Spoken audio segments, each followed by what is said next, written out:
પેલું ચાલુ છે શું કામ કર્યું રેકોર્ડિંગ છે ચોપડી ખોદી. ચોપડી કોને ખોદાવી એ નામ શું મને નહીં આવડતું. નામ મને નહીં આવડતું. મને ના આવડે એવું. ઓર્ડર મારા થયું નહીં, ચેક થયું ઓર્ડર હોય બરાબર. કામ તો પાણી દેવા આવ્યો છે કાંઈ એમ તો મારા કને હતા પણ હવે મને એટલે એનું નામ શું નામ કોણે મને તમને નહીં ઓર્ડર કર્યો આવડતું. ઉભા રહો એક મિનિટ. હા એક મિનિટ એનું નામ કરી શકો. હા સાહેબ સાચી વાત છે. આમાં શું હોય મારું ખોટું ડિસિપ્લિન નહીં બરાબર. આ ભાઈ શેઠ આ તો ડ્રાઈવર હોય ને ડ્રાઈવર હોય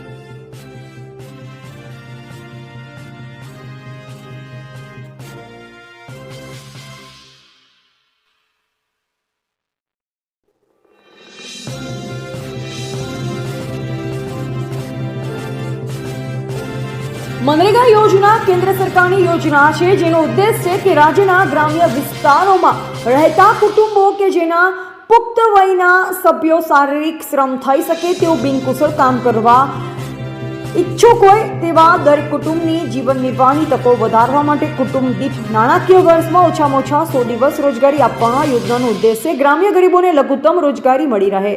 દુષ્કાળ અને રોજગારીના દિવસોમાં ગ્રામ્ય લોકોને કામ મળી રહે, ગ્રામ્ય વિસ્તારમાંથી શહેર તરફ થતું સ્થળાંતર અટકાવવા, ગ્રામ્ય વિકાસમાં ઉપયોગી થઈ શકે તેવી ટકાઉ સંપત્તિ ઊભી કરાવી અને સર્વાગી લગતા કાર્યો કરવા વિગતે ઉદ્દેશ છે.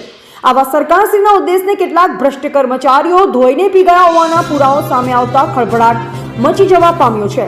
સાંતલપુર તાલુકાના ગુપ્તાંતર ગામે મનરેગા યોજનાનું કામ કેટલાક તાલુકા વિકાસ અધિકારી અને નરેગા જવાબદાર ભ્રષ્ટ કર્મચારીઓના મિલાપીપણાથી આ યોજનાનું કામ મજૂરોના મસ્ટરો ભરી મજૂરોને સ્થળ પર દર્શાવી જેસીબી મશીન દ્વારા કરવામાં આવી રહ્યું હતું. ત્યારે ગામના જાગૃત નાગરિકોને આ બાબતની જાણ થતાં ખોદકામ કરતી મશીનરીનો વિડીયો લેવામાં આવ્યો. ત્યારબાદ તાલુકા પંચાયતમાં ટીડીઓને જાણ કરવામાં આવી હતી.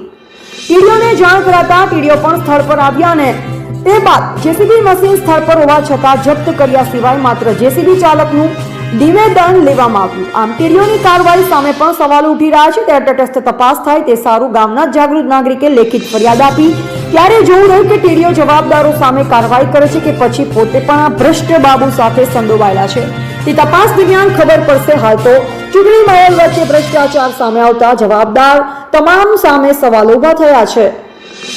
Ashok Prajapati, AGP news India.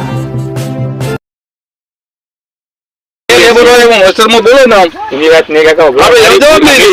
તૈયારી આજ નહીં આવે બીજું આ કામ તમે શું કરી તમારે સાહેબ જે કાર્યવાહી કરવાની કરો.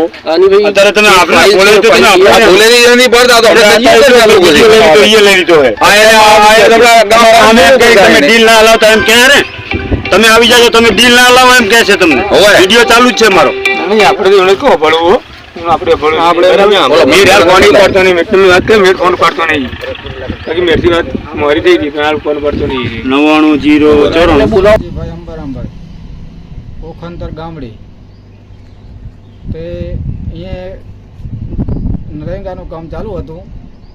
તે મજૂરથી કરવાનું હતું, એના બદલે જીસીબીથી કામ કરતા હતા. પછી ગામમાં આખું બેઠું હતું. પછી અમે આ ટીડીયા સાહેબને જાણ કરી. ટીડીયા સાહેબને જાણ કરી એટલે જીસીબી કબજે કર્યું. અહીંયા ફોટા પાડ્યા, આખું રિજેક્ટ કર્યું. અને ટીડીઓ સાહેબ બી આવ્યા અને મને મારવાની ધમકી આપી. અહીંયા જ્યાં એટલે મને મારવાની ધમકી આપી. ઓખાભાઈ વિરમભાઈ ઓખંદર ગામડી. મારું નામ કેશા અંબાર, ગામ ગોખતર ગામડી.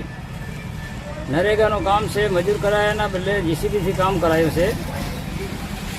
આ મજૂરોને કરવાનું હતું એના બદલે જીસીબીથી કામ કરાયું છે. જીસીબીથી અમે તલાવમાં જઈને અમે વિડીયો કર્યો. પછી અમે અહીંયાથી નીકળી ગયા, અમને ધમકી આલી. અમે અહીંથી નીકળી ગયા, અમે ટીડીઓને જાણ કરી. જાણ કરીને ત્યાં થર્ડમાંથી જઈને ટીડીએ રજૂઆત કરી. ટીડીએ જીસીબી વાળો નંબર લીધો, ડ્રાઈવરનું નિવેદન લીધું. એટલે ટીડીઓ સાહેબ આવ્યા હતા ત્યાં? હા, ટીડીઓ સાહેબ આવ્યા હતા અહીંયા. તમે બોલાવ્યા હતા? હા, અમે જ બોલાયા હતા. અમે ટીડીઓ સાહેબને જાણ કરી કે આ કામ ખોટું થાયરું, નરેગાનું કામ છે, આ કામ ખોટું થાયરું હોય. મજૂરથી કરવાનું હતું એના બદલે જીસીબીથી કામ કરાવે આ લોકો. પછી ટીડીઓ સાહેબે જપ્ત કર્યું જીસીબી? ટીડીઓ સાહેબે જપ્ત ના કર્યું, નિવેદન લીધું. ડ્રાઈવર કે નિવેદન લીધું કે જીસીબી ક્યાં ગયો હતો. કે આ જીસીબી ઓખાજી વિરમજી એના તલાવમાં ખાડા ખોદવા ગયો હતો. મને ઓખાજી લઈ ગયા હતા અને મેં તલાવમાં ખાતા કાઢ્યા. એટલે ટૂંકમાં નરેગાનું આ કામ હતું એમ જ? નરેગાનું જ કામ જીસીબી થી કરાયું. ગામને તો મને કોઈને ખબર નથી ક્યાં ગયા કામ. અમને એમ કે ક્યાંક બાવર ખોદ દેશે, પણ આ તો સહીને અમે જોવા ગયા એટલે કામ તો અમે જોયું કે આ નરેગાનું જ કામ છે. તમે ફરિયાદ ક્યાં કરી છે? અમે ફરિયાદ પછી અમે આલી ટીડીઓને નિવેદન આલી, પછી અમે પોલીસ સ્ટેશનમાં અમે અમને ધમકી આલી. એમાં પોલીસ સ્ટેશને અમે રાતે એવા ટાણે અમે અરજી આલી હતી કે અમને આ ધમકી આલે છે. કોણે ધમકી આપી તમને? અમારે ધમકી આલી ભાઈ ઓખાજી વિરમથી ધમકી આલી, તમારે ઠાઈ કરી રાખો કે વધવું હોય તો બહાર નીકળી ગયો. પછી અમે ટીડીઓએ બધું નિવેદન આલે ટીડીએ ભાઈ તપાસ કરી, પછી અમે બધે જ્યાં જાણ કરી કરી અમે જ્યાં